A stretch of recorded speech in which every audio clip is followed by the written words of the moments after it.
ऐसा अपराध पानीपत की धरती पर बीजेपी सरकार के संरक्षण और मिलीभगत से हुआ। उस निजी कंपनी का एक विवाद चल रहा है। सुरजेवाला ने आरोप लगाया कि मृतक किसान और उसके भाइयों के साथ पीड़ितों के पास 2 एकड़ जमीन है। पानीपत प्रशासन ने सचिवालय के दबाव में आदेश जारी किया कि भाइयों का बंटवारा कराकर जमीन बिल्डर को सौंप दी जाए। ये कार्रवाई पूरे पानीपत प्रशासन को संदेह के घेरे में डालती है। हरियाणा में पिछले दिनों में रोहतक, पानीपत, करनाल, हिसार और जींद में किसान की जिंदा जलाकर हत्या, फिरौती के लिए फायरिंग और एनकाउंटर के मामले सामने आए हैं। रणदीप सुरजेवाला ने जिस मामले को लेकर सरकार को घेरा है वो पानीपत के निजामपुर गांव का मामला है, जहां एक कंपनी के बाउंसर्स पर किसान को जिंदा जलाकर हत्या करने का आरोप है। किसानों के परिजनों का आरोप है कि कंपनी ने उनके ट्यूबवेल को उखाड़ दिया था, जिसे लेकर किसान मौके पर पहुंचा था, जहां पर कंपनी के बाउंसर्स ने पेट्रोल डालकर उन्हें जिंदा जला दिया। मृतक के परिजनों का आरोप है कि मृतक ब्रजेंद्र और उनके परिवार की एक जमीन पर कब्जे के लिए कंपनी के साथ विवाद चल रहा है। कंपनी ने उनके ट्यूबवेल को उखाड़ना शुरू कर दिया था, जिसकी शिकायत थाना पुलिस ने की थी, जिसके बाद थाना प्रभारी ने मौके पर पहुंचकर काम रुकवा दिया था, लेकिन इसके बावजूद भी कंपनी ने ट्यूबवेल को उखाड़ दिया। कंपनी के कुछ कर्मचारी ट्यूबवेल की तार काट रहे थे। उसी समय विजेंद्र वहां पर पहुंच गए और तार काटने का विरोध किया। इसी बात को लेकर उनके बीच विवाद हो गया, जिसके बाद कंपनी के बाउंसर्स ने विजेंद्र पर पेट्रोल डालकर जिंदा जला दिया, जिसे गंभीर हालत में सफदरजंग अस्पताल दिल्ली में भर्ती कराया गया, जहां उपचार के दौरान उसकी मौत हो गई। वहीं दूसरी ओर रोहतक के रिटोली गांव में गैंगवार के चलते एक युवक की दिन दहाड़े हत्या कर दी गई। हत्या का कारण गैंगवार बताया जा रहा है। हत्या के पीछे भाऊ गैंग का हाथ माना जा रहा है, क्योंकि मृतक युवक का भी गांव के ही गैंग से संबंध बताया जा रहा। तो वहीं करनाल की मोबाइल मार्केट में बदमाशों ने फिरौती के लिए ताबड़तोड़ फायरिंग की और फिरौती के लिए पर्ची भी फेंकी, जिससे इलाके में हड़कंप मच गया। बदमाश फायरिंग के बाद मौके से फरार हो गए।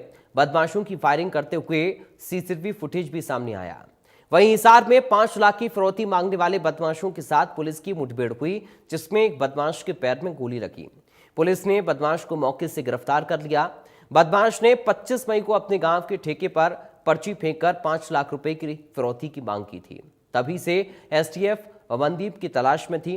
वहीं जींद में टोल प्लाजा और बीज की दुकान पर फायरिंग करने और फैक्ट्री मालिक से 50 लाख की फिरौती मांगने वाले बदमाशों के साथ पुलिस की मुठभेड़ हुई। इसमें 2 बदमाश की टांग में गोली लगी। आज अपने खास कार्यक्रम में अपराध के मुद्दे पर चर्चा करेंगे।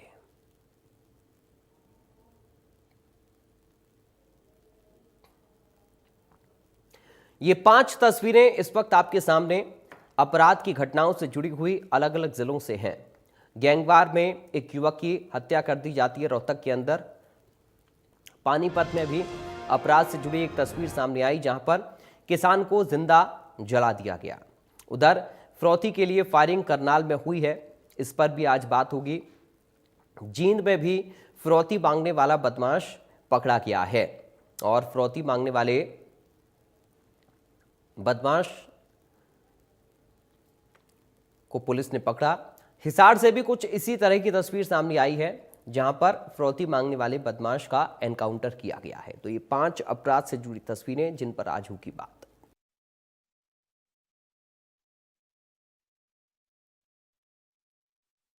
हरियाणा में भाजपा सरकार और बिल्डर लॉबी का अनैतिक गठजोड़ अब किसान की जान का दुश्मन बन गया है। हरियाणा के 75 वर्षों में जो अपराध नहीं हुआ वो पानीपत की धरती पर हुआ। भाजपा सरकार के संरक्षण और मिलीभगत से हुआ। इंसानियत के खिलाफ यह सबसे बड़ा अपराध है। किसी को जिंदा जलाकर कत्ल कर देना, मार देना। और यह पानीपत दबे की कहानी सब जानते हैं। श्री सुमित कुमार नरवर की इस company Trident park town private limited ने जबर का एक विवाद चल रहा है रमेश जी से। इनके भाई विजेंद्र, अब तो स्वर्गीय विजेंद्र कुमार हैं, स्वर्गीय विजेंद्र कुमार गांव निजामपुर से, क्योंकि वो इनकी जमीन जबरन लेना चाहते हैं। इसलिए ये आज तप्पड़ से उठकर मेरे साथ आए हैं रमेश भाई, उस दर्दनाक कहानी का गवाह बनने के लिए। इन 3 भाइयों के पास 14 बीघे या लगभग 2 एकड़ जमीन है। पानीपत प्रशासन ने हरियाणा के सचिवालय और सफेद पोशों के दबाव में यह कहा फौरन इनका पार्टीशन करो और इनकी जमीन कंपनी को दो, और उन्होंने ऑर्डर जारी कर दिया आनन फानन में। पूरे पानीपत का प्रशासन, उसकी भूमिका डिप्टी कमिश्नर से लेकर तहसीलदार तक, उनकी भूमिका संदेह के घेरे में है।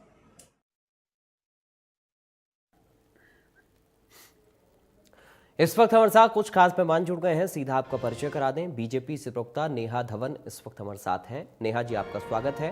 कांग्रेस से प्रवक्ता दिनेश अग्रवाल हैं। दिनेश जी, आपका स्वागत है। इनेलो से प्रवक्ता रजवन डहीनवाल इस वक्त हमारे साथ हैं। रजवन जी, आपका स्वागत है। नेहा धवन जी, शुरुआत में आपके साथ कर रहा हूँ। प्रदेश में अलग अलग जगहों पर अपराध से जुड़ी कई ऐसी घटनाएं हुई हैं जिन्होंने प्रदेश को झकझोर दिया है और विपक्ष को भी आप लोगों पर, आपकी सरकार पर सवाल उठाने का मौका दे दिया है। और इसलिए कांग्रेस के नेता रणदीप सुरजेवाला प्रेस कॉन्फ्रेंस कर रहे थे बाकायदा, और बता भी रहे थे कि कैसे अपराध का बोलबाला प्रदेश में हो गया है, क्यों इस तरह की घटनाएं बढ़ रही हैं, क्यों कानून व्यवस्था को ठेंगा दिखाते हुए ये बदमाश इस तरह की वारदातों को अंजाम दे रहे हैं, और इन पर कंट्रोल के लिए क्या किया जा रहा है। नेहा जी, पहला आपका रिएक्शन मैं चाहूंगा आज की चर्चा में। पराग जी, देखिए, पर हरियाणा प्रदेश में पिछले दिनों जो घटनाएं सामने आई हैं वो बहुत बहुत दुखदाई हैं। पानीपत में किसान भाई के साथ में जो भी हुआ, मेरी पूरी संवेदनाएं उनके पूरे परिवार के साथ हैं, और सरकार इसके प्रति बहुत भावुक भी है। और जितनी भी फिरौती की डिमांड की गई, उन सबको देखते हुए देखिए, मैं आज कोई लाग लपेट की बात नहीं करने वाली हूँ। निश्चित तौर पर हरियाणा सरकार की जिम्मेदारी है हरियाणा के प्रत्येक वासी को सुरक्षा मुहैया कराने की, एक ऐसा वातावरण देने की जिसमें हर आम जन मानस जो है वो सुरक्षित महसूस करे जी। इसके साथ साथ मैं पराग जी आपको ये भी बताना चाहूंगी कि जब से हरियाणा में भारतीय जनता पार्टी की सरकार आई है, तब से और उससे पहले की स्थिति, जो बिगड़ी हुई स्थिति थी हरियाणा प्रदेश की, उसको सुधारने में जितना वक्त हमें सरकार में रहते हुए हुआ है, आप देखिए कि उस समय की घटनाओं और इस समय की घटनाओं में मैं कहूंगी कि बिल्कुल घटनाएं नहीं होनी चाहिए, हमारी जिम्मेदारी बनती है, लेकिन जिस तरह की घटनाएं 2014 से पहले देखने को मिलती थी, जिसमें आए दिन गैंग वार होते थे, आए दिन फिरौतियां मांगी जाती थी, आए दिन बच्चे किडनैप होते थे, आए दिन महिलाओं पर जो है रेप केसेस और गैंग रेप की घटनाएं सामने आती थी, उन सभी पर शिकंजा कसने का काम मेरी सरकार ने किया और बाखूबी किया, और आगे भी इस पर बाखूबी काम करेगी। मैं आपको 2-3 लाइनों में इस बात का जवाब भी दूंगी। देखिए, हिसार में फिरौती मांगने की रीसेंट घटना हुई और उसकी धरपकड़ भी हो गई जी, उसका गैंगवार हो गया, उसका एनकाउंटर हो गया, सॉरी। और उसके बाद जो है जींद में जब फिरौती की घटना सामने आती है तो उसको भी पुलिस ने तत्परता दिखाते हुए तुरंत जो है उसे पकड़ लिया। रोहतक में जो गैंगवॉर की घटना सामने आई थी, उस घटना में आपको मालूम है कि उस मुठभेड़ में पुलिस के साथ में रोहतक के उस गैंगवॉर में शामिल जो हिमांशु भाऊ के गैंग के व्यक्ति थे, उनकी धरपकड़ कर दी गई है। और इससे पहले भी जब हिसार में ऐसी घटना सामने आई थी, या फिर हांसी में, क्योंकि मैं हांसी से संबंध रखती हूँ, और हांसी में वो घटना सामने आई थी, तो उस पर भी तुरंत कार्रवाई करते हुए उन बदमाशों को तुरंत पकड़ना, जेल के अंदर डालना, सख्त से सख्त कार्रवाई करना, चाहे वो कानूनों में बदलाव करने को लेकर बात हो और चाहे उनकी धरपकड़ की बात हो जी। और मैं हर बार एक बात जरूर करती हूँ पराग जी की पिछले कई वर्षों से अगर हम देखें 2021, 22, 23 और 24 का डाटा, 24 एंड तक का अगर हम कुछ आंकड़ों पर भी नजर डालें तो आपको ये देखने को मिलेगा कि प्रदेश में पिछले वर्षों की तुलना में बहुत ऐसे मामले हैं जिनमें लगभग 15% अप टू 15% की कमी आई है, चाहे वो फिरौती मांगने में हो, चाहे वो मर्डर केसेस हैं, चाहे वो महिलाओं के प्रति केसेस हैं, चाहे वो चेन स्नैचिंग का है, चाहे वो कोई भी अन्य घटनाएं हैं। ये पूरा चार्ट मेरे हाथ में है, जिसमें जो ये ऑफिशियल डाटा है, जो वेबसाइट पर भी, हमारी सरकार की वेबसाइट पर भी अवेलेबल है, और डीजीपी सर ने प्रेस कॉन्फ्रेंस करके भी ये डाटा आप सबके समक्ष रखा कि किस तरह से जो परसेंटेज है वो इन केसेस में कमी आई है और पुलिस की तत्परता में बढ़ोतरी हुई है, लेकिन फिर भी मैं पूरी जिम्मेदारी के साथ सरकार की तरफ से, मेरी पार्टी की तरफ से, मैं पूरी जिम्मेदारी ठीक है। के साथ ये शब्द कह रही हूं हम्म। कि हमारी जिम्मेदारी है, हम इसे और बाखूबी निभाएंगे। और एक लाइन में मैं अपनी बात के बाद विराम लूंगी। देखिए, माननीय मुख्यमंत्री नायब सिंह सैनी जी ने बड़े कड़े स्वर में पिछले दिनों सभी आला अधिकारियों को, चाहे वो पुलिस विभाग के थे, चाहे प्रशासनिक विभाग के थे, सबको इकट्ठे बिठाकर उनको आपसी तालमेल करने के लिए भी कहा और अपना सख्त रुख बताया कि मैं बिल्कुल भी हरियाणा में अपराध को जो है झेलूंगा नहीं। और अपराधी जो है वो इस बात को सोचना चाहिए कि या तो वो हरियाणा छोड़कर चले जाए। पुलिस विभाग को ये बात हिदायत दी गई कि आपका डर, आपका कार्य इतना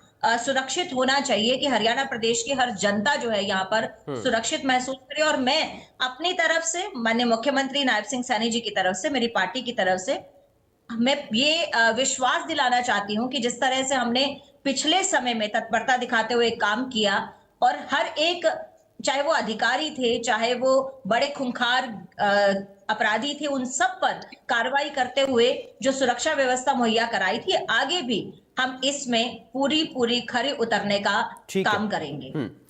मैं लौटूंगा आपके पास नेहा जी, दिनेश जी और अजवंत जी, आपके पास भी मैं आऊंगा, लेकिन उससे पहले शील मधुर जी इस वक्त हमारे साथ जुड़ गए हैं, फॉर्मर डीजीपी हरियाणा के। शील मधुर जी, आपका बहुत स्वागत है सर इंडिया न्यूज़ हरियाणा पर। मैं आपके पास अब आ रहा हूं, चूंकि कई सारे केसेस हाल ही में सामने आए, आपने इनको देखा भी होगा, स्टडी भी किया होगा, और अभी जो कार्रवाई पुलिस कर रही है उसको भी आप देख ही रहे हैं। सर, क्या इसके पीछे का कारण आपको नजर आता है? पुलिस की जो कार्यप्रणाली फिलहाल मौजूदा वक्त में है उसको आप कैसे देख पा रहे हैं इन पूरे केसेस को लेकर? शील मधुर जी। हाँ जी, अब मेरी आवाज आ रही है आपको? जी सर।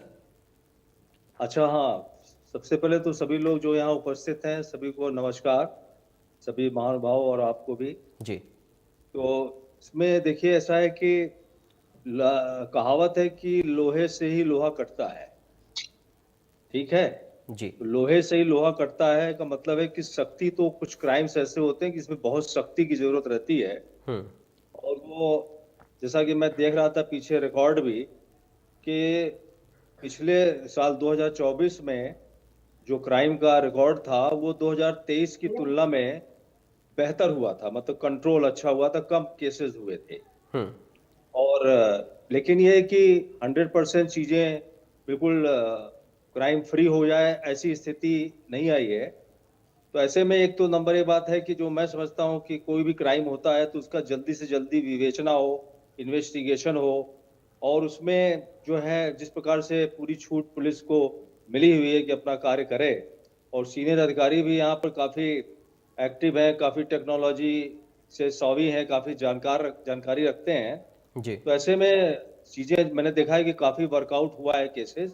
इस बार भी जो अभी आप लोग मेंशन कर रहे थे उसमें भी कुछ चीजें पकड़ी गई हैं।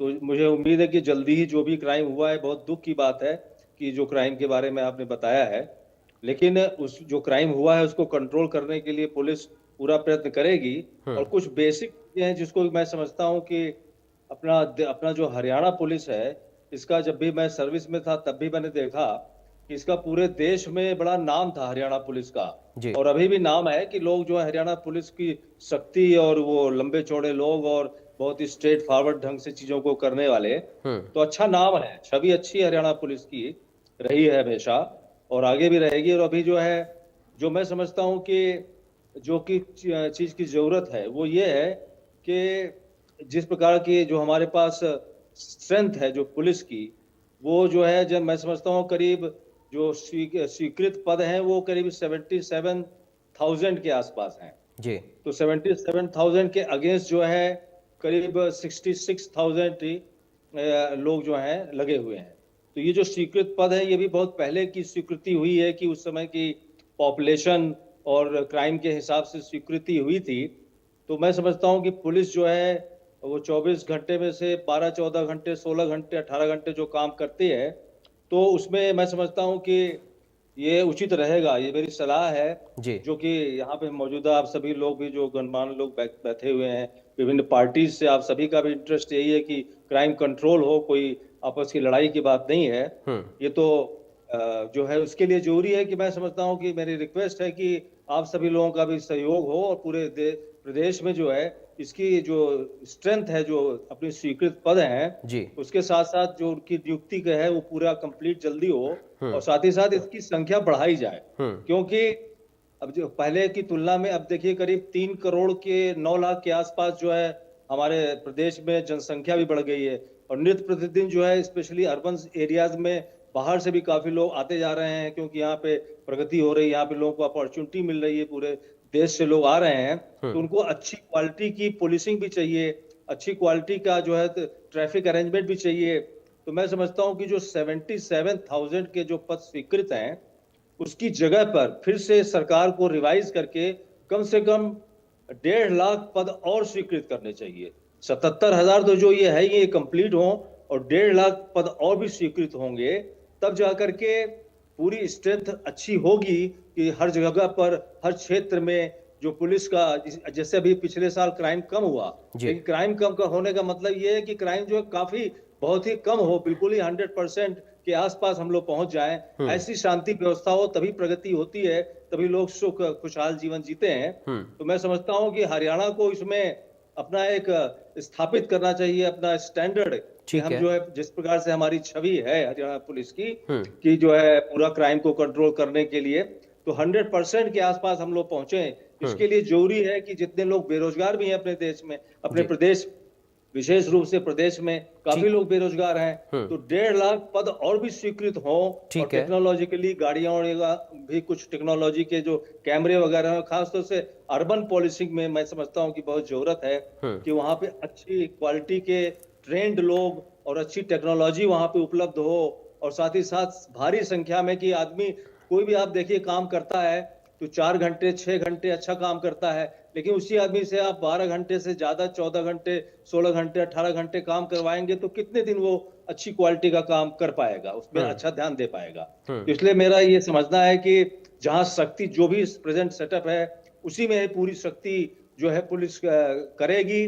और जैसा कि अभी मुझे लग रहा है कि जो जिस प्रकार के सीनियर ऑफिसर्स भी हैं यहाँ पर, और जो यहाँ की पुलिस भी है, जो लोग हैं कर्मठ लोग हैं, तो जरूर इस चीज को हैंडल कर लेंगे। और जैसा सीएम साहब ने भी लोगों को आदेश दिया है कि वो क्राइम फ्री चाहते हैं, तो मेरा क्राइम फ्री करने के लिए उनको भी यही संदेश है और उनसे भी यही अनुरोध है कि भाई क्राइम फ्री करने के लिए समुचित जो है, जो स्वीकृत पद हैं उनको बढ़ाया जाए, अच्छी क्वालिटी के लोगों को भी लाया जाए। ठीक है सर, मैं लौटूंगा आपके पास।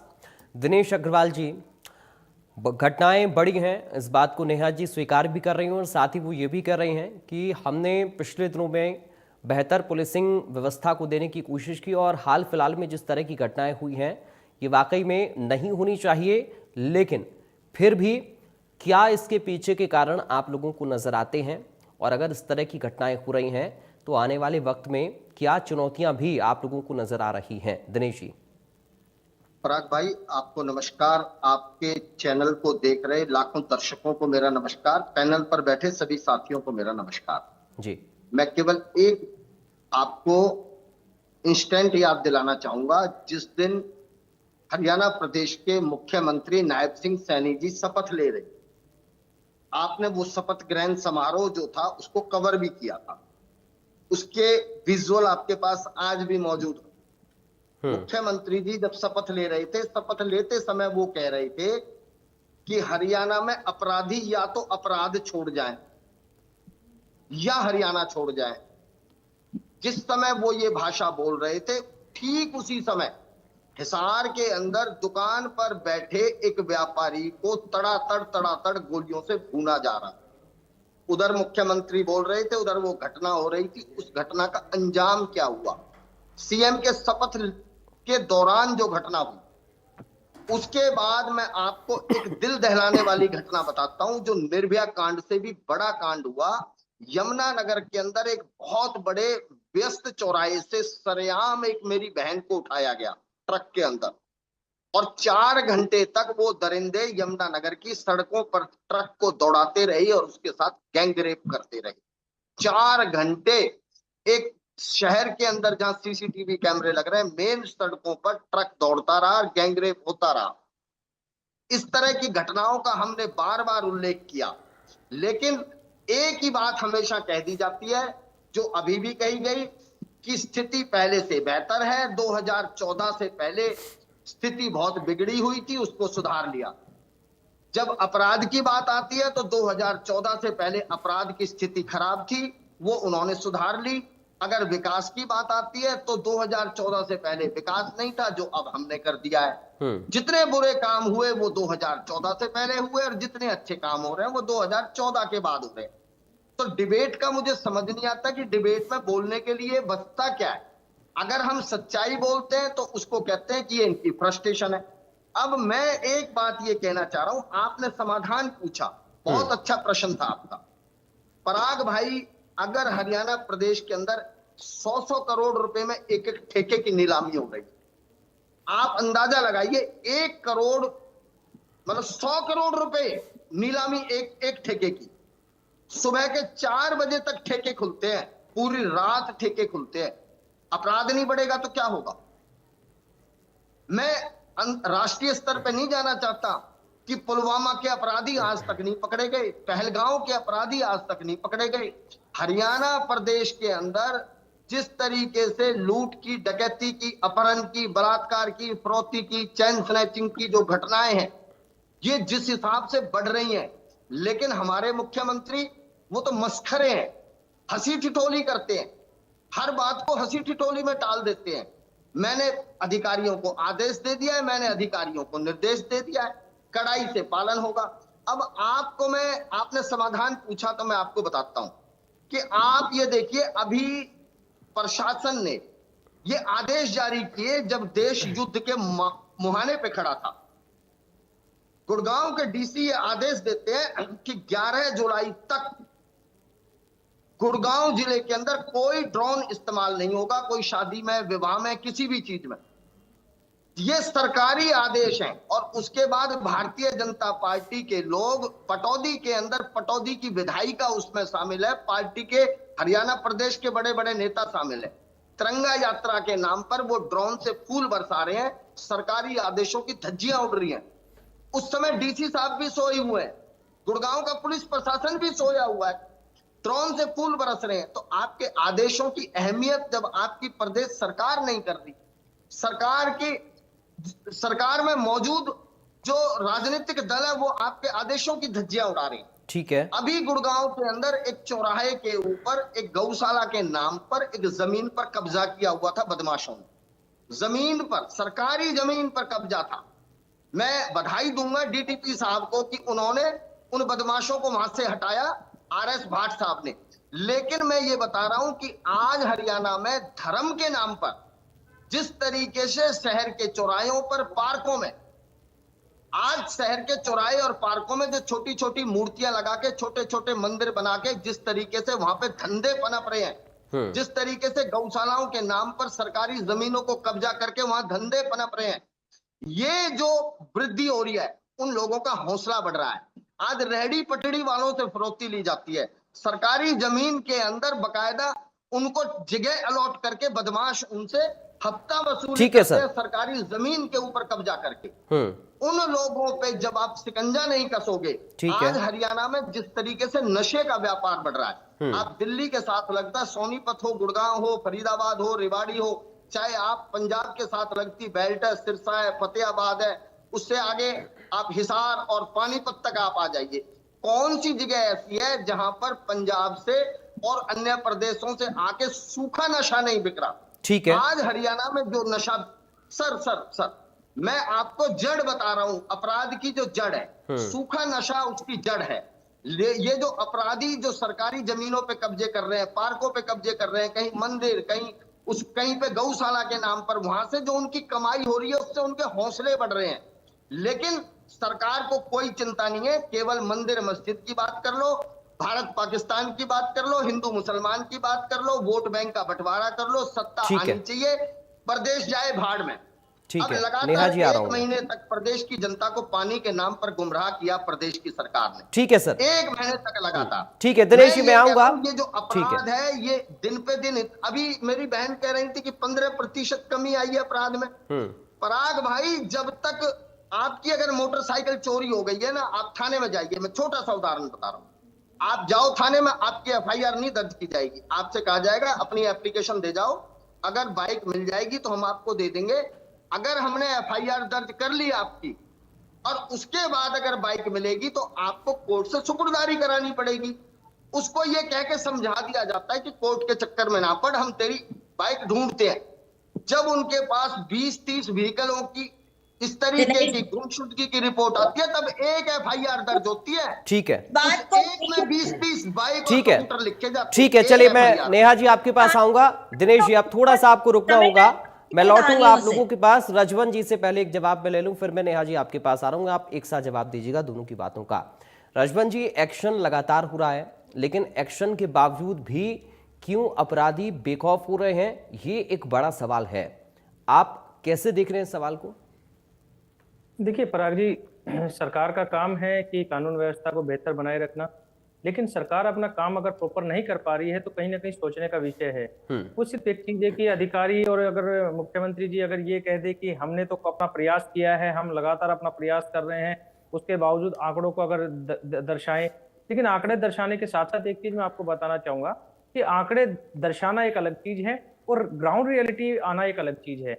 आज जब मीडिया में इस प्रकार की डिबेट अगर हो रही है, ये कोई छिटपुट घटना तो है नहीं कि मीडिया में इस प्रकार की चर्चा हो रही है। इसका मतलब तो ये है कि मामला बहुत बड़ा है कि लगातार फिरौती, आप हिसार की, जींद की, करनाल की, इस तरह की बातें कर रहे हैं। मैं पूरे हरियाणा की चीज के लिए गारंटी ले रहा हूं कि पूरे हरियाणा में इस प्रकार के मामले लगातार हो रहे हैं। लेकिन वो बात है कि सरकार के खिलाफ बोले कौन? जो पीड़ित है उसकी सुनी नहीं जा रही। और आजकल पुलिस वालों की, जिस प्रकार से अभी अग्रवाल साहब बता रहे थे कि पुलिस वालों के काम, कि शरीफ आदमी आज भी थाने में जाने से बचता है। क्यों? क्योंकि उसको पता है कि उसकी कहीं पर कोई सुनवाई नहीं होनी। शरीफ आदमी आज तक भी पुलिस वालों का नाम से घबराता है और अपराधी किस्म के व्यक्ति उसी पुलिस चौकी में, उसी पुलिस थाने में पुलिस वालों के कंधे पे हाथ रख के बैठते हैं। वहां पर ही उनका खाना पीना होता है, सारी चीजें, सारी व्यवस्था वहां पर होती है। और बेहतर कानून व्यवस्था की बात अगर करते हैं तो आजकल एक नया ट्रेंड चला हुआ है। आप किसी भी चौक चौराहे पर जाके देखिए, आपको वहां पर 4-4, 5-5 पुलिस वालों का एक टोल मिलेगा और उनका काम सिर्फ और सिर्फ चालान काटना है। और चालान किनका काटेंगे? आम गरीब व्यक्तियों को, स्कूटर मोटरसाइकिल पे जो जा रहे हैं, जो कामगार व्यक्ति हैं, उनका चालान काटकर उनको परेशान करके केवल और केवल अपनी तनख्वाह की रिकवरी करने की उनकी ड्यूटी दी हुई है। मुझे तो ऐसा लगता है, मैं रेवाड़ी शहर से आता हूं, मुझे तो ऐसा लगता है कि हमारे एसपी साहब ने उनको डायरेक्शन दे रखी हो कि कौन इनाम लेने की होड़ लगी हुई है कि कौन ज्यादा चालान काटेगा उसको इनाम दिया जाएगा। ऐसी होड़ नजर आ रही है। अभी एक चीज ड्रोन की बताई थी कि ड्रोन का अकेले पटौदी की बात नहीं है। मैं रेवाड़ी से आ रहा हूँ, रेवाड़ी में भी ड्रोन पे पाबंदी थी, उसके बावजूद भी रेवाड़ी में ड्रोन उड़ाया गया। और भारतीय जनता पार्टी के विधायक के माध्यम से, उनका ही कार्यक्रम था लक्ष्मण सिंह यादव का, और उसमें ड्रोन उड़ाया गया। जब उस पर आपत्ति उठी तो उन्होंने कहा मुझे नहीं पता कि किसने उड़ाया। जब चुने हुए प्रतिनिधि अगर इस प्रकार की हरकतें करेंगे तो स्वाभाविक कानून व्यवस्था कहां बचेगी? और आम जनता की तो एक छोटी छोटी बातें मैं बताता हूं, हत्या, लूट, चेन स्नेचिंग, ये छोटी छोटी, और चोरी तो बाइक में, मैं खुद बताता हूं इस चीज के, कोई भी बाइक 8 से 10 सेकंड में ऐसे उड़ा के ले जाते हैं इतने जबरदस्त तरीके से। जब पुलिस वालों के पास जाएंगे, बोला जी सीसीटीवी फुटेज देखो, फुटेज दिखाने के बाद कहते हैं पता नहीं लगा जी, मुंह ढक रखा था। अब ये चीज व्यवस्था कहां पे? चौक चौराहे पर पुलिस खड़ी होने के बावजूद आज तक उन्होंने ये नहीं बताया कि हमने इतनी बाइक पकड़ी। रोज ये डिटेल आ जाती है कि इतने हजारों का चालान काट दिया। तो ये चीजें क्या है, ये सिर्फ क्यों बढ़ रहा है? अब इसका कारण भी मैं बता देता हूँ कि बढ़ क्यों रहा है। बढ़ इसलिए रहा है कि बेरोजगारी आज हरियाणा में चरम पर है। पूरे देश में अगर कानून व्यवस्था की बात की जाए तो हरियाणा का 10वां नंबर आता है। ये तरक्की है। ये भारतीय जनता पार्टी की प्रवक्ता बताएंगे कि हरियाणा का 10वां नंबर क्यों आ रहा है पूरे देश में। टॉप में ही आ गया ना, टॉप 10 में आ गया, तो इसका मतलब तरक्की तो आप बड़ी अच्छी कर रहे हो। हरियाणा की जनता को ऐसी तरक्की नहीं चाहिए थी। और आज मैं बार बार एक चीज और बताना चाह रहा हूं, दूसरा कारण क्या है कि बढ़ता हुआ नशा, नशे के कारोबार जिस हिसाब से बढ़ रहे हैं उससे ये अपराध लगातार बढ़ रहे हैं, क्योंकि छोटे छोटे बच्चे उस नशे के कारोबार में शामिल कर लिए जाते हैं। यही एक दूसरी चीज और भी आती है, उसका भी क्या कारण है कि मीडिया पर जिस प्रकार से असला लेकर और वो गाने बनाए जाते हैं, कहीं ना कहीं छोटे छोटे बच्चों के मन को वो भी प्रभावित करते हैं और उनको भी इस जो ये अवैध कारोबार है इसमें कहीं ना कहीं शामिल, वो उससे अट्रैक्ट होकर शामिल कर देते हैं। सरकार इन पे ही कोई रोक नहीं लगा पा रही। तो इसका मतलब ये है कि सरकार को जो काम करने चाहिए थे, सरकार उन काम करने में पूरी तरह से नाकाम है। और ये केवल आंकड़े दिखाकर ये कह देते हैं कि हमने इनको रोकने का प्रयास किया। मात्र प्रयास से कुछ नहीं होगा। आज तो काम है, एक मंशा होनी चाहिए कि किस प्रकार, क्योंकि पुलिस से कुछ भी नहीं छुपा होता। सील मधुर जी बैठे हैं, बड़े सीनियर ऑफिसर रहे हैं, रिटायर्ड हो चुके हैं, आज भी उनको ये चीज पता है कि पुलिस अगर चाहे तो शाम तक बड़े से बड़े दिनेश जी, अपराधी आऊंगा, को थोड़ा सा उठाकर रुकिए। लेके आ सकती है। क्यों? क्योंकि थाने चौकी उनके आसपास के जो लोग हैं उनके सूत्र इतने मजबूत होते हैं कि उनको पता होता है कि किस व्यक्ति ने कहां पर कौन सा कांड किया है, कौन सी घटना को अंजाम दिया है। वो शाम तक उस घटना को अंजाम तक पहुंचाने से पहले वो उनके वहां पे थाने चौकी में आ सकते हैं। लेकिन कार्रवाई करे कौन? आज तक कार्रवाई इसी वजह से तो नहीं होती। क्यों? क्योंकि अपराधियों के जो हौसले बुलंद है वो इसलिए बुलंद है कि पुलिस का कहीं ना कहीं डायरेक्ट और इनडायरेक्ट उनके साथ ठीक है। सहयोग मिलता है, और इसी वजह से ये दिक्कतें आ रही हैं। सरकार भले ही कितना ही बड़ा कुछ भी कर ले, आज अपराध इसलिए बढ़ रहा है क्योंकि जो भ्रष्टाचार है, मैं कहना नहीं चाहूंगा, हमारी खाकी भी भ्रष्टाचार में पूरी तरह से लिप्त है। शील मधुर जी इस चीज से पूरी तरह से जानकारी है उनको, क्योंकि कहीं ना कहीं मैं हर व्यक्ति के ऊपर आरोप नहीं लगा रहा, लेकिन उसके बावजूद भी बहुतायत में ये नाम इसीलिए आता है कि थाने चौकियों में जिस प्रकार से जो खाकी के ऊपर आरोप लगते हैं, जो दागदार होती है, लगातार इस प्रकार उनके ऊपर आरोप लगते हैं कि पैसे लेकर ये काम कर दिए। आप कोई भी पैसे लेकर किसी भी प्रकार का मुकदमा दर्ज करवाने में कोई भी आगे आ जाता है, लेकिन जेनवन अगर कार्रवाई आप करवाने के लिए जाएंगे तो कहीं ना कहीं आपको टरका दिया जाता है। ये हरियाणा पुलिस का आज का देश है। मैं एक छोटी सी बात और बताना चाहूंगा पराग जी, ये चीज वैसे कहने की नहीं है, लेकिन उसके बावजूद भी कहनी इसलिए जरूरी पड़ रही है कि एक साधारण सा पुलिसकर्मी जिसकी ऑन एन एवरेज 50 से 60 हजार की तनख्वाह है, अगर उसी का बच्चा अगर 20 से 25 हजार के स्कूल की फीस में दे रहा है, तो एक बार उससे पूछिए, उसी का पिताजी अगर वही पुलिस वाला अगर बड़ी बड़ी गाड़ियों में चल रहा है, तो एक बार पूछिए क्या वो 50 हजार में अपने बच्चे की 25 हजार की फीस दे सकता है? क्या वो गाड़ी का किराया मैनेज कर सकता है? क्या वो गाड़ी को अफोर्ड कर सकता है? अगर नहीं कर सकता तो वो उसकी इनकम कहां से आ रही है? इस प्रकार की ये काम छोटी छोटी देखने की बनती है, और इसी वजह से यार अपराध बन रहा है। क्यों? क्योंकि जो अपराधी, जब अपराधियों की जो शरणस्थली हरियाणा बना हुआ है, अगर आज हम किसी से बार बार ये कहते थे यूपी और बिहार की तुलना करते थे हरियाणा में, अब हरियाणा उनमें एक शामिल हो गया है। और वो सिर्फ इसलिए क्योंकि भारतीय जनता पार्टी के जो नेता है, इनका सिर्फ एक ही काम है, कलफ वाले कुर्ते पहनकर दफ्तरों में चक्कर लगाओ, बाकी लेना देना कुछ नहीं है, काम कुछ करना नहीं। ठीक है, नेहा जी अपनी बात रखना चाह रही हैं, बोलिए मैम। देखिए पराग जी, मैं इस बात को कहना चाहूंगी कि यहाँ पर पैनल में बैठे दिनेश जी और रजवंत जी ने इस बात से बिल्कुल भी नहीं नकारा, और आपने भी नहीं नकारा कि सरकार कार्रवाई नहीं कर रही है।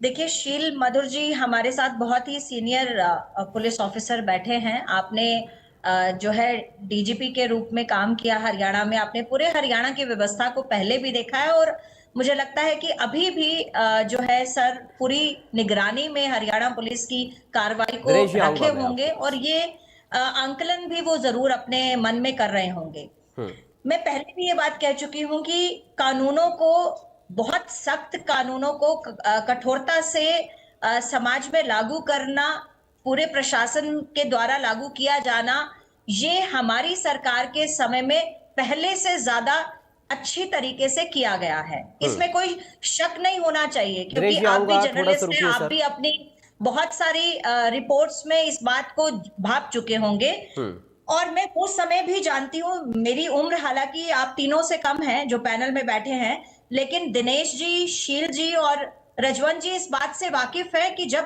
कांग्रेस का समय था तो हांसी को मिनी बिहार माना जाने लगा था। जितनी गैंग वॉर्स थी वो सब रोहतक, हांसीवादी बेल्ट पर, महम और इस तरफ बहुत ज्यादा इनका गढ़ बन चुका था।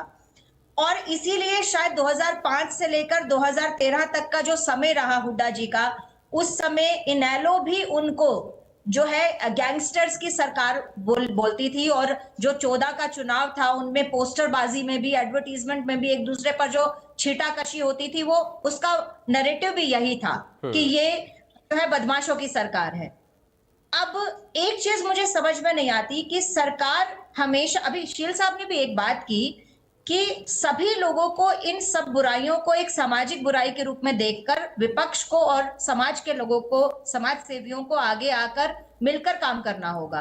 पिछले दिनों मैं कहती हूँ पराग जी, नशे तस्करों को लेकर जो नशे के व्यापार में लगे हुए लोग हैं, आप भी इस बात की गवाह है, आपकी भी रिपोर्ट्स इस बात की गवाह है कि आए दिन निरंतर पुलिस विभाग ने सतर्कता से कार्रवाई की है। हमने सबसे महत्वपूर्ण उनका जो काम शुरू किया कि जितने भी नशे में लिप्त लोग हैं उनके सब अवैध निर्माण जो थे उनको हमने ध्वस्त किया, उनके घरों की जो प्रॉपर्टीज थी उनको जब्त किया, उनके परिवारों के पास में जो भी सरकारी बेनिफिशियरी थे वो सारी बेनिफिट्स उनके बंद किए। और शील सर ये भी बात कर रहे थे कि पुलिस विभाग में नियुक्तियां ज्यादा हो, बिल्कुल 100% आपका ये सॉल्यूशन शायद बहुत हद तक कारगर सिद्ध होगा। और पिछले दिनों हरियाणा में हमारी बीजेपी की सरकार के समय में निष्पक्ष, बिना खर्ची, बिना पर्ची पुलिस विभाग की नियुक्तियां भी हुई हैं। आज पुलिस विभाग में 8% भागीदारी जो है वो महिलाओं की सुनिश्चित हो पाई है, तो वो मेरी सरकार के समय में हो पाई है। शील सर इस बात के गवाह हैं कि 0.08% जो दिनेश जी है आऊंगा। 0.8% जो है वो महिलाओं की भागीदारी थी कांग्रेस के समय में, जिसको हमने बढ़ाकर 8% किया और इसको हम और भी आगे बढ़ाएंगे ठीक है। और नई योजना भी करेंगे। अब देखिए कि पिछले दिनों नशे तस्करों को लेकर शिकंजा कसने की बात हो, और चाहे मैं मोटा मोटी आपको बताऊं कि पलवल में हमने बहुत टाइम से एक गोवर्धन पुलिस ने जो है बदमाश को पकड़ा। रोहतक में भी लगभग 137 गैंगस्टर्स की लिस्ट पुलिस विभाग ने बना ली है, जिन पर कार्रवाई शुरू हो चुकी है। ताबड़तोड़ कार्रवाई आपके सामने कमिंग डेज में आपके सामने आएगी। यमुनानगर में जो मोस्ट वांटेड था पिछले दिनों वो पकड़ा गया। भवाना गैंग के 3 सदस्य पकड़े। पानीपत में फिरौती मांगने वाले व्यक्ति को पकड़ा और हमारी सरकार ने गैंगस्टर पर इनाम बढ़ाया।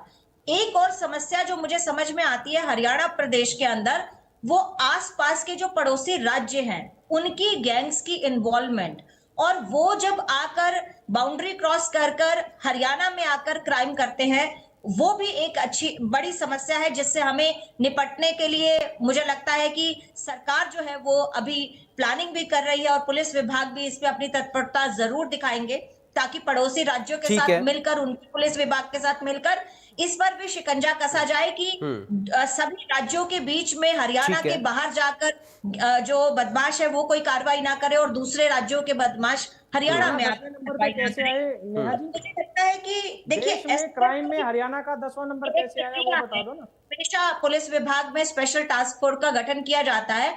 निरंतर हमारे पुलिस विभाग में भी स्पेशल टास्क फोर्स का गठन किया जा रहा है, और ताकि इन बदमाशों की धरपकड़ हो सके ठीक और है। इन जो अपराध हैं उन पर शिकंजा कसा जा सके। मुझे लगता है कि विपक्ष को तानाकशी करने के अलावा मुझे लगता है कि चाहे नशे को रोकने की एक बात है, उसके लिए सामाजिक मुद्दों में हमारे साथ आना पड़ेगा सरकार के, और बहुत सारे ऐसे विषय हैं जिनमें मुझे लगता है कि विपक्ष को ठीक है। एकजुट होकर खड़ा होना पड़े। एक लास्ट लाइन बोलूंगी पराग जी, मेरे दोनों साथी प्रवक्ता कांग्रेस के और इनेलो के पुलिस विभाग के बारे में ये बातें बोल रहे हैं कि आम आदमी आज भी पुलिस विभाग में जाते हुए, पुलिस स्टेशन जाते हुए डरता है और एफआईआर दर्ज नहीं होती। मुझे लगता है कि ये पुराने समय में चले गए, क्योंकि कांग्रेस और इनेलो के समय में मैं छोटी उम्र में थी और मैंने ये बात जो है सुनी हुई है, बहुत अच्छे से सुनी हुई है। और कुछ समय मैंने देखा भी, जब मेरी कॉलेज का समय हुआ जब मेरा, तो उन दिनों में हमने ये बात बहुत आम सुनी थी कि पुलिस विभाग को देखते ही लोग थर थर कांपने लग जाते थे, डरते थे, पुलिस स्टेशन के नाम से ही बुखार चढ़ जाता था। अब वो समय नहीं रहा है। अब हर आम नागरिक जो है, क्योंकि हमने इतनी सारी चीजें ऑनलाइन कर दी हैं ताकि आपको चक्कर काटने की आवश्यकता ही नहीं पड़े। ठीक है। अब एफआईआर हमने ऐसे कानून बना दिए कि एफआईआर आप लॉन्च करने को रोक ही नहीं सकते, दायर होगी ही होगी आपकी एफआईआर। तो बहुत ऐसे परिवर्तन जो है वो मेरी सरकार के समय में हुए हैं। ठीक है। इन परिवर्तनों को अप्रिशिएट ना करें, लेकिन उनको नकारा भी नहीं जा सकता है। आने वाली ठीक है। स्थिति आज से बेहतर होगी, ये मेरा आप सबको वादा है। ठीक है दिनेश जी, पारदर्शिता की बात बार बार बीजेपी की सरकार करती है और नेहा जी भी इस बात को दोहरा रही हैं पुलिसिंग की व्यवस्था में भी। और दूसरा ये कि उन्होंने कहा विपक्ष का सहयोग भी बहुत जरूरी हो जाता है, आप लोगों की जिम्मेदारी भी उतनी महत्वपूर्ण हो जाती है। कैसे देख रहे हैं? और आप कुछ अपनी बात भी रखना चाह रहे हैं, बोलिए दिनेश जी। पराग भाई, एक तो मेरी बहन ये कह रही थी कि पड़ोसी राज्यों से अपराधी आते हैं। हरियाणा के चारों तरफ राज्य कौन सा है? दिल्ली, उत्तर प्रदेश, राजस्थान और पंजाब। 4 में से 3 प्रदेशों में भाजपा की सरकार है, दिल्ली में, राजस्थान में और उत्तर प्रदेश में। पंजाब में जरूर आम आदमी पार्टी की सरकार है। इसका मतलब आपके उन तीनों प्रदेशों के मुख्यमंत्री विफल हैं, वो वहां पर अपराधियों पर काबू नहीं कर पा रहे और वो अपराधी हरियाणा में भाग रहे हैं, या वहां का अपराधी डरा हुआ है वहां के सीएम से और हरियाणा में भाग रहा है। कुछ तो है। दूसरी बात, मेरी बहन बार बार ये कह रही थी कि महिला उत्पीड़न में कमी आई है, महिला कांस्टेबलों की संख्या बढ़ी है। ये भूल जाती है इस बात को कि आपकी सरकार की, आपकी पार्टी की चुनी हुई महिला आयोग जब महिलाओं के मामले में रिश्वत लेती हुई पकड़ी जाती है, उसे जेल जाना पड़ता है, उसके ऊपर मुकदमा चलता है। वो महिला आयोग जो महिलाओं के मामले में रिश्वत लेता है, बोले जैसे ही वो मामला सामने आया, बीच में नहीं, मैं बीच में नहीं बोलता किसी के, मैं किसी के बीच में नहीं बोलता। पराग भाई, ठीक है नेहा जी, एक बार सुन लेते हैं कंट्रोल दिनेश जी की पूरी बात। कीजिए कंट्रोल। जिस पार्टी की महिला आयोग रिश्वत लेती है और पकड़ी जाती है, जेल जाती है और कोर्ट में जाती है, जब हम बात उठाते हैं तो कहते हैं हाँ हमने पकड़ी भी तो सही ना, उसने गलत काम किया था। तो ये क्या तरीका है? लेकिन अभी भी इस बात का प्रूफ नहीं है। ठीक है, ठीक है, मैं आप दोनों को थोड़ा सा रोकूंगा। ठीक है, मैं दिनेश जी और नेहा जी आप दोनों को थोड़ा सा रोकना चाहूंगा क्योंकि समय अभी मेरे पास बहुत कम बचा है। रजवन जी से एक रिएक्शन, फिर मैं शील मधुर जी के पास जाऊंगा। दिनेश जी थोड़ा सा आपको समय देना पड़ेगा, रजवन जी को भी, क्योंकि समय कम है हमारे पास। मैं आपकी बात को ही आगे बढ़ाता हूं। मैं दिनेश जी आप ही की बात को मैं आगे बढ़ाते हुए रजवन जी के पास जा रहा हूँ। ठीक है, मैं आप ही की बात, ठीक है। शील मधुर जी की बात कर रही थी। शील मधुर जी गुड़गांव रहते हैं, मैं भी गुड़गांव रहता हूं, और मैं दिखा दूंगा चौराहों के ऊपर, ठीक है, कि किस तरीके से रोजी रोटी कमाने के लिए जो बहन बेटियां सब्जी मंडी से सब्जी ले जाके गलियों में सब्जी बेचती है, ई रिक्शा लेकर, चौराहे पे पुलिस वाले उनको ये कहकर धमकाते हैं कि तेरे पास ड्राइविंग का लाइसेंस है, नहीं है। ठीक है दिनेश जी, समय थोड़ा सा कम है, मैं आप ही की बात को आगे बढ़ाते हुए रजवन जी के पास जा रहा हूँ। थोड़ा सा आपको रुकना पड़ेगा रजवन जी। ठीक है दिनेश जी, दिनेश अग्रवाल जी, दिनेश अग्रवाल जी, सब आपको आवाज आ रही है कि मेरी? सर समय कम है, मैं आप ही की बात को आगे बढ़ाते हुए रजवन जी और शील जी के पास जा रहा हूं। रजवन जी, बार बार इस बात को नेहा जी कह रही हैं कि हम कार्रवाई कर रहे हैं। इस बात को डिनाई नहीं किया जा सकता है कि पुलिस प्रशासन की जो व्यवस्था है वो मुस्तैद नहीं है आम जनता की शिकायतों को सुनने और फिर कोई अपराध होता है तो उस पर कार्रवाई करने के लिए। कैसे देख रहे हैं इसको रजवन जी? देखिए, मैं इस चीज के लिए बिल्कुल मना नहीं कर रहा कि पुलिस अपनी, इससे पहले भी पुलिस है, पुलिस पहले भी कार्रवाई कर रही थी, पुलिस आज भी कार्रवाई कर रही है। मैं तो वही तो चीज कह रहा हूँ कि कार्रवाई अगर कर रहे हैं तो उसके बाद भी क्या समस्या है कि कंट्रोल नहीं हो पा रहा अपराध में। अपराध अगर कंट्रोल हो जाए तो स्वाभाविक है, मैं भी मानूं कि नेहा जी के शासन में और अपराध कंट्रोल में है। और भी सुनिए, एक चीज मैं बताता हूँ कि अभी नशे की बात चल रही थी, चौधरी अभय सिंह चौटाला ने विधानसभा में खड़े होकर ये कहा था कि सीएम साहब नशे के कारोबारियों की ये लिस्ट है और आप इन पे कार्रवाई कीजिए। मैं आपको बार बार बता रहा हूं कि मंत्रियों की गाड़ी में नशे के कारोबारी घूमते हैं, आप उन पे ऊपर कार्रवाई नहीं करते। वो बोले जी आप लिस्ट दे दो हम कार्रवाई करेंगे, आज तक तो कोई कार्रवाई हुई नहीं है। ठीक है, मतलब ये है कि सरकार के मंत्रियों के शह से इस प्रकार के काम को अंजाम दिया जा रहा था। और आज भी मैं ये चीज बार बार कह रहा हूं कि जब तक सरकार केवल और केवल आंकड़ों के चक्कर में पड़ी रहेगी तब तक कुछ नहीं होगा। धरातल पर जाकर इस समस्या का समाधान करना पड़ेगा। अगर धरातल पर नहीं गए तो ये इसे ऐसा ही चलता रहेगा, आप और हम डिबेट करके घर चले जाएंगे। लेकिन आम जनता, और दूसरी बात, एक नेहा जी कह रहे थे कि आप जाकर एक बार थाने में जाइए। नेहा जी, एक बार आप बीजेपी का नाम ना ले, एक बार आप बीजेपी का नाम ना ले और एक आम महिला बन के रहे, एक बार किसी भी थाने में जाकर आप हालात का जायजा ले, उसके बाद आप किसी भी डिबेट में आप मेरे को चैलेंज के साथ में बताता हूं कि क्या हालात होते हैं। ठीक है शील मधुर जी, एक फाइनल रिएक्शन सर मैं आपका चाह रहा हूं। ठीक है रजवन जी, ठीक है शील मधुर जी, क्योंकि आपने सर खाली जगहों को भरने की बात कही ताकि और सशक्त पुलिस डिपार्टमेंट हो पाए, उस पर नेहा जी एग्री कर रहे हैं कि इस पर भी काम आगे होगा। लेकिन आम जनता को संदेश एक फॉर्मर डीजीपी होने के नाते आपका क्या है? और दूसरा ये कि अगर पारदर्शिता की बात बार बार की जा रही है और आरोप लग रहा है विपक्ष की तरफ से कि साहब पुलिसिंग की व्यवस्था थोड़ी सी कमजोर नजर आती है, आम जनता की बात सुनी नहीं जाती है, इसको आप कैसे देख पा रहे हैं? बस संक्षेप में सर चाहूंगा उत्तर। शील जी, देखिए क्राइम जिस प्रकार से पॉपुलेशन बढ़ रही है तो चैलेंजेस बढ़ते हैं और हमेशा फिर भी जो है काफी कुछ किया गया है और लंबे समय से किया जा रहा है कि यार केवल ऐसी बात नहीं कि केवल 10 साल से ही चीजें हो रही हैं या 15 साल से हो रही हैं, 20 साल से हो रही हैं। जितनी भी रिसोर्सेज होते हैं, जो भी पुलिस के आला अफसर हैं, जैसे इस समय भी जो मौजूद अफसर हैं, मैं सभी को जानता हूँ, सभी लोग बड़े कॉम्पिटेंट अफसर हैं और साथ ही साथ जो नीचे फोर्स है वो भी बिल्कुल ओबीडियंट और बिल्कुल मतलब कि बिल्कुल समर्पित पुलिस पोस्ट है, पुलिस जो जितनी भी है, तो उन लोगों से काम लिया जाता है। मैंने खुद भी किया है काम, मैंने देखा है कि जब मैं कोई भी आदेश देता था, कोई चीज करता था, तो सारे लोग हमारे साथ किस प्रकार से जुड़ करके उस चीज को पूरा करते थे। तो वो भावना आज भी है और आज ही मेरे पास काफी लोग आते हैं जो लोग अपने कामों के बारे में कहते हैं, तो मैं लोगों को फोन करता हूं किसी भी लेवल पे, तो लोग मेरी बात को सुनते हैं और उस चीजों को करते हैं, लोगों को मदद मिलती है। तो मैं तो यही कहूंगा कि जो आम जनता की जो आपने बात कही जी कि आम जनता को बिल्कुल भी निराश नहीं होना चाहिए। ये हमारे राज्य की ड्यूटी है कि सबको सिक्योरिटी मिले जी। और उसके लिए पूरे उचित प्रबंध हो, जिसमें कि ठीक है। बेरोजगारी भी खत्म हो और करीब 1.5 लाख लोग और भर्ती हों। इस मुद्दे को मैं और भी आगे बढ़ाना चाहूंगा। अगर पैनल पे बैठे सभी लोग इसमें सहमति अपनी देते हैं जी। तो जितनी ज्यादा फोर्स होगी उतना ज्यादा पब्लिक को अटेंशन बिल्कुल। मिलेगा सभी लोगों को। और साथ ही साथ पब्लिक को निराश होने की बात नहीं है, इसके अलावा भी सीनियर अफसर होते हैं, कोई जूनियर अफसर नहीं सुन रहा है तो उसके सीनियर अफसर को मिले। और अगर हमारे को भी कोई कांटेक्ट करना चाहे तो मैं भी पब्लिक सर्विस के लिए, ऐसा नहीं कि मैं रिटायर हो गया हूं तो मैं किसी की काम नहीं करना चाहूंगा, मैं बिल्कुल हेल्प करूंगा लोगों की। और हमारे से भी अगर नहीं हो पाता तो कोर्ट में भी है कि उसका प्रोविजन है कि लोग अपनी कंप्लेंट को वहां भी कर सकते हैं। तो बिल्कुल भी निराश ना हो, लेकिन there is always scope for improvement, और वो इम्प्रूवमेंट अभी है, सभी लोग कमिटेड हैं। मैं तो बहुत ही खुश हुआ देखकर कि पैनल में सभी लोग जो बैठे हुए हैं बड़े कंसर्न हैं कि कैसे जो है पुलिस के जी। माध्यम से चीजें अच्छी जी, हों जी, और अपना जी। अपना इनपुट दे रहे हैं। जी। बहुत ही खुशी हुई।